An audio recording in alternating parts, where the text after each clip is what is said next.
Coming up tonight, the passport office under fire. Bahamians irate at the process to get new and renewed passports. They claim standing online during the wee hours of the morning is ridiculous. Tonight, we talk to the chief passport officer about this issue, as well as we seek answers to many questions regarding the processing of applications. Beyond the Headline starts now.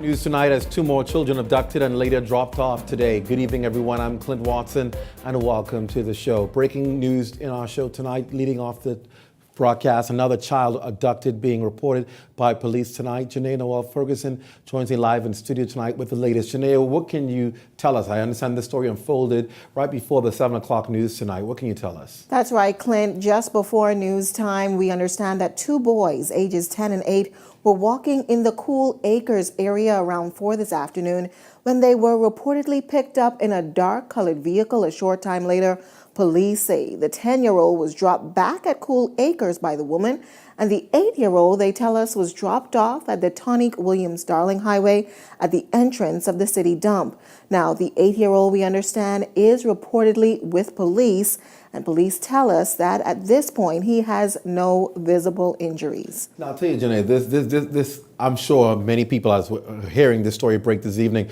are quite concerned because this is now the 5th child. That's right. We realized the first story broke when you originally broke the story in the South, and then, of course, the young girl, and then we're hearing of another young boy last night who was playing on the park, and then now two more boys today. Do we know whether this is a trend, whether the police are looking to see whether there's any similarities, whether these are all linked? Clint, at this point, police not giving much detail whether they believe these matters are connected. We do know from what we've reported so far that there are some similarities. We've also seen a composite sketch of who the alleged abductor was believed to be in that first incident with the 3-year-old back in February, and the lady that was involved in the incident or allegedly involved last night. They appear to be similar, but still no conclusive information coming in from police at this time. And again, the situation remains where a woman driving in a vehicle is picking up these young children. That's the connections that we can make on a surface level from what has been reported to us so far. Police have not concluded that these matters are connected. When pressed by police for information, they say they could possibly give us a press conference with some more details tomorrow. But at this point, it's a wait and see. And as we've been hearing from officials through this whole process, from these matters were reported that they want to urge parents to take that extra precaution when it comes to their children. Be sure that you know where your children are at all times. We just had the picture up just now, and of course we can show that again so people may recognize the sketch of the person who may be in this sketch. This is what police are saying may be in the first instance and in the last instance yesterday. And they believe this might also be the person responsible for today. Interestingly, I'm hearing another area that seems similar, Cool Acres. And what comes to mind automatically is the story I covered with the young boy who incidentally was missing and then turned up the next morning. And he says to his parents he was at a neighbor's house, which the parents had a hard time believing. And I'm wondering if now that drew attention to this perpetrator to go into the Cool Acres area, or maybe the boy may have had an encounter or something. It just seems very suspicious at this time that this incident happened in Cool Acres right after the incident yesterday in Cool Acres that we covered there. And of course, you said police are cautioning parents to be extremely careful with your children and to keep them under your supervision. It's something, Janae, we've been talking about all week, huh? Clint, is obviously something that's been in the headlines. Who knows whether or not that person might have seen the news and decided to go to that area. We just don't know. The little boy reported that he was with some of his friends and then he went back home. Nothing more coming out from police. What is interesting is that it appears as if the persons who are taking these young boys, taking them and girls, as we understand, for very short periods of time, Yeah. maybe between 30 minutes to an hour. The longest period was about 16 hours, where Shavard Bain, the 3-year-old, Yeah. he was the first little boy taken, and that was from 6 o'clock in the evening, and he was returned, if you remember, at a laundromat the next morning. That was the longest span where we saw the child was missing. All of the other incidents, we saw the time frame being not more than about 3 or 4 hours. All right, and we, of course, are going to be following this. Like you said, have been questioning police as to whether or not they're going to talk about this. I think by now they should be saying something. This is a little crazy in the country when you have 5 boys, or 5 persons, 5, obviously 1 girl and 4 boys now having been allegedly abducted and then returned. It's bizarre. The last time we remembered something like this happening would have been years ago, with the case of the grandmama missing boys. And we're hoping we don't have to wait until something drastic happens before there's a clarion call and an all-points bulletin issued for people to be searching. What I find ironic, and I'll close with this, Janaea, is the fact that we haven't physically seen police out and about swarming in any particular area. Clint, is interesting. You would have covered that story yesterday. And when you were out in the area helping the parents look for that young boy, there was no police presence. We don't know if they were in other areas at the time, but that seems to be the situation at this point. Well, of course, we will stand by and see what happens tomorrow.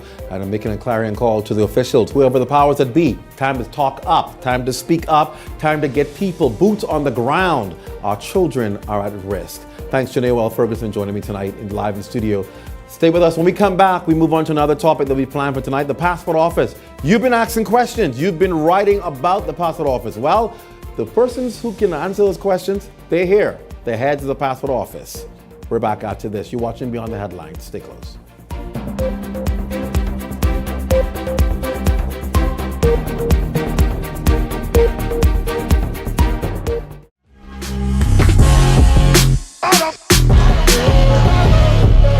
Discover the possibilities. Discover the possibilities.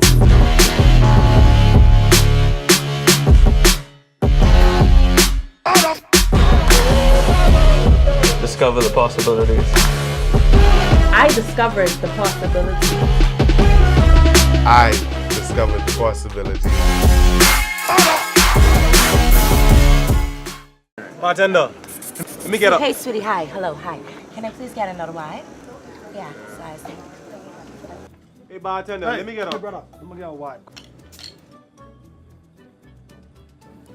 Hey, Sarisha, what this vibe is everyone talking about? The Vibe is a totally new Collect Light. It is lighter, more refreshing, less filling, and brewed in the Bahamas. That's a vibe. Don't slunk. Check the Vibe. Bartender, let me get one of them wine.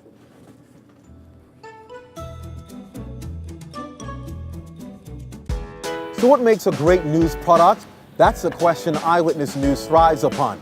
We pride ourselves in asking the tough questions and giving you information no one else is giving you. Investigative reports to uncover things you need to know. Breaking news with stories most important to you. Covering all angles to maintain balance and integrity. All while raising the bar and setting a new standard. It's these principles that distinguish Eyewitness News as the most reliable news source. It's not just news, it's the new news standard.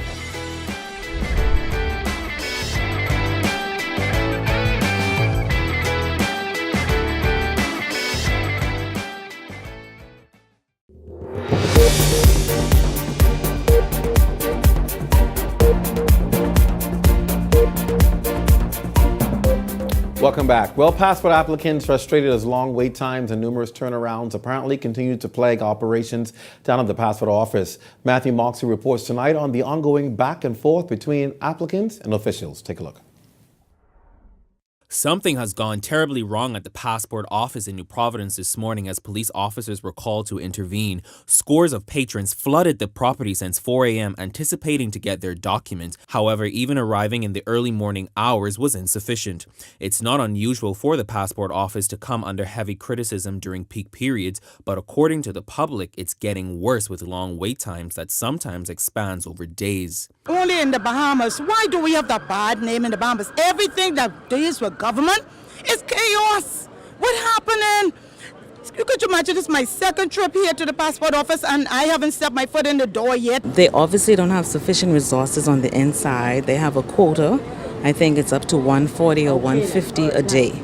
Despite claims that the agency turned away patrons after meeting its alleged daily quota, Chief Passport Officer Siobhan Dean says that it is not the case and that wait times are also partly due to citizens being ill-prepared. No one was turned away. No one was turned away. Passport office persons come to the passport early because they want to come early. Operating hours are from 8 until 5, and so I can only assume that persons come at that time because they want to be here and they want to be first on the line.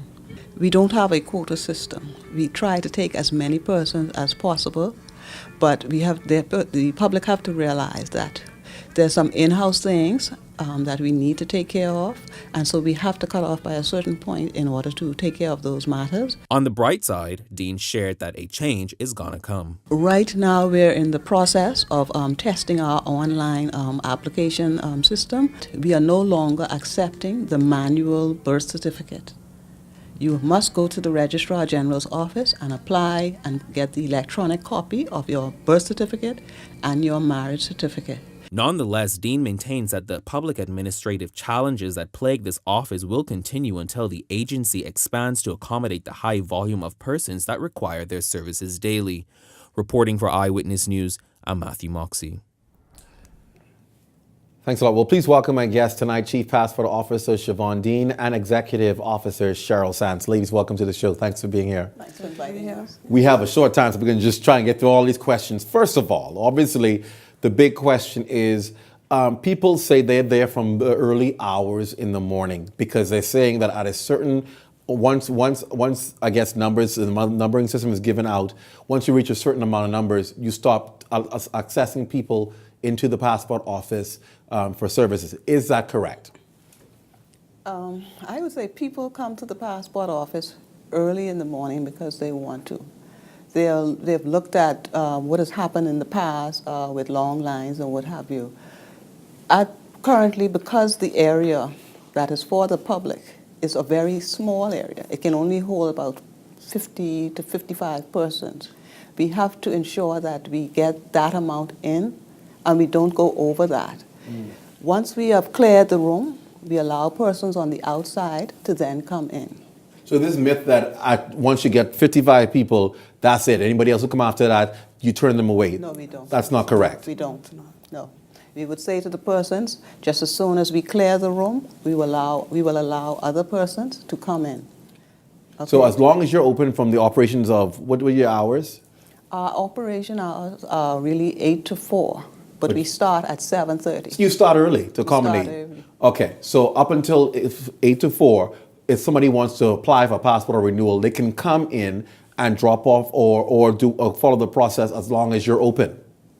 They can come in because what happens is, and why we have a cutoff point is because there are some in-house matters that we have to do by a certain time, and that's why when it comes close to that time, we have to really monitor the amount of persons we allow into the room. So at a certain time, you may come to the office and they may say, well, we can't take you anymore today. If they come around about 2:30, because there might be persons ahead of them, we would say to the person, right now we can't take you, but what you can do is come back the So of course I'm going to ask a question everybody asks. Is that fair if you're operating from 8 to 4, that after 2:30 you tell people we can't assist you? It's not fair, but because, like I said, the accommodations that we now have can only hold a limited amount of persons. We cannot have more than 50 persons in that area due to safety concerns and to security. If there was to be an emergency or we have to exit the building right away, there will be total chaos and there could be injuries or fatalities because there's only one way out, one way in. How have we gotten to the point where we can do this online? Why are people still having to physically come in to apply for a passport? Can they not apply online or renew online, particularly if the information is already in the database and they're renewing? Can they not do that online? Right now we're testing the online system where only persons who have the e-passport will be able to renew their passports online. And they won't have to come in? They won't have to, they'll only have to come in to pick up the passport. Pick up the passport. And how far are we from implementing that? We are very close to implementing that system. What about the application? Some people have been saying that you cannot go online anymore and apply for your passport. You have to physically go to a library. Explain that. Okay, the application that is currently online, we had asked the ministry to shut down that site because we're reviewing the pamphlet and the application form. What we tried to do in order to make it, because prior to my coming there, persons could only access application forms from the passport office, or they used to use that application that's on the online site. What we tried to do in order to make it convenient for persons was to put them in the public libraries, so that if you live in the East, you can go to Elizabeth Estates. And get them, and then fill it out and bring it in. Right. But you can also get the applications at the passport office. You can still get them at the passport. Is there a preference for children and elderly ahead of people who may be there on the line waiting? Currently, no. What we try to do, if we see there are children in school uniform, we would try to serve them so that they can hurry and get back to school. For the elderly, unfortunately, we don't have that service, again, because of the space we are working in. How do we accommodate people if they come from family islands and they want to ensure that they get sorted out and not waste money to come here, or people who are overseas in other countries where we may not have offices, embassies, or consuls there? They have to travel here. Is there a process to deal with those people who have to come all the way here to apply? Well, currently, we have a mobile unit that travels to the family islands. Sometimes when that unit is in those islands, you have persons, they don't take advantage of that opportunity, or some persons just prefer to come to Nassau to apply for their passports. Once they come in, they're given a number just like anybody else. Only if they need their passport urgently and they are returning to their respective places the same day, would we allow them to expedite their passport at a fee of $200 plus the cost of the passport. Are you still having staff shortages or challenges with being able to meet the demand of passports?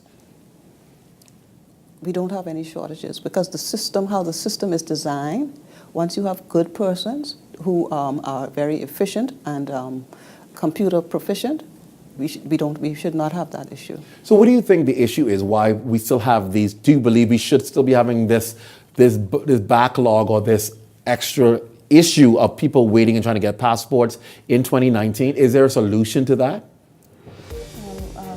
I think I can. You can answer it for us? I hear the music for the break. We're going to go to the break. When we come back, we'll allow you to answer that because I'm sure people want to know, are we going to be stuck here or will this ever evolve into a smooth process that does not create havoc? Stay closely watching me on the headlines. We're back after this.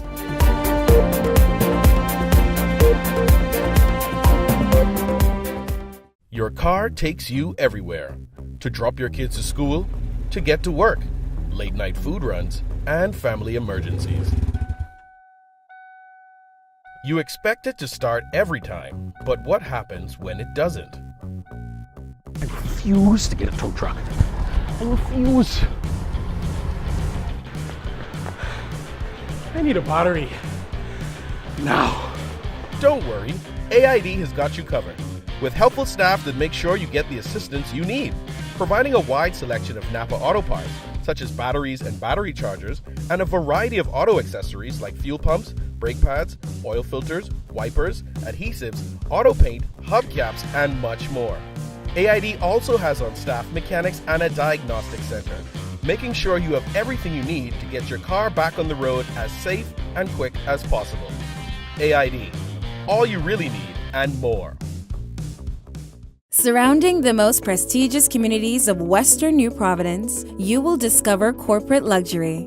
Welcome to Viridian, the most exclusive commercial development in the Bahamas. Enjoy deluxe, contemporary, and open-concept office suites with world-class amenities placed in close proximity to high-net-worth clients. This is where corporate meets luxury. To visit our sales gallery, contact 457-0508 or 438-6800. Viridian, where corporate meets luxury.